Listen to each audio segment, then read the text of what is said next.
Recently আমি এই ইউটিউবে ফেসবুকে দেখলাম যে বাংলাদেশি কিছু জনগণ মালয়েশিয়াতে আসার জন্য মানববন্ধন করতেছে, মানে আন্দোলন করতেছে। তারা মালয়েশিয়াতে আসবে।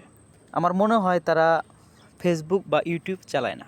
কারণ যদি ফেসবুক ইউটিউব চালাইতো বা বিভিন্ন মালয়েশিয়ার যে নিউজগুলাই দেখতো, তাহলে তারা কোনো দিনও মালয়েশিয়া আসার জন্য এই মানববন্ধনটা করতো না।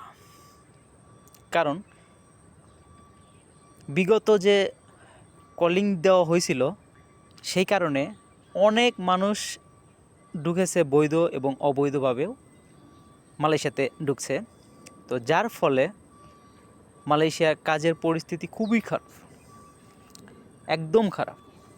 তো এরপরেও যদি বাংলাদেশের যে জনগণ আছে তারা এই মালয়েশিয়াতে ঢোকার জন্য যে মানববন্ধন করে, অবশ্যই মালয়েশিয়াতে অবরত যারা আছে তাদের প্রতিবেশী, তাদের কাছ থেকে জেনে শুনে এই মানববন্ধনে অংশগ্রহণ করাটা অনেক জরুরি ছিল আর কি।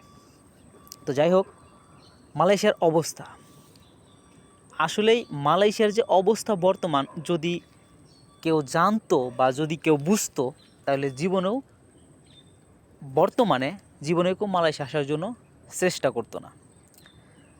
আর মালয়েশিয়াতে আসতে গেলে এখন 5 থেকে 6 লক্ষ টাকা খরচ হয়। 5 থেকে 6 লক্ষ টাকা খরচ করে আসার পরও কিছু কিছু মানুষ আছে বেশ ভালো, শতকে 10% লোক, 10 ভাগ লোক ভালো একটা পজিশনে আছে।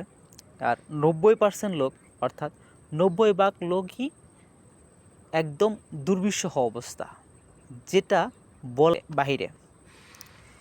ইভেন যারা এজেন্ট ভিসা, অর্থাৎ যারা এজেন্টের আন্ডারে ভিসা লাগায়, অনেকেরই কাজ নেই, বসে আছে, বা একটা কাজ থেকে দেশে গেছে, তারা আবার ফিরে ওই কাজে ঢুকতে পারতেছে না, এবং কি কোনো জায়গায় কাজও পাচ্ছে না।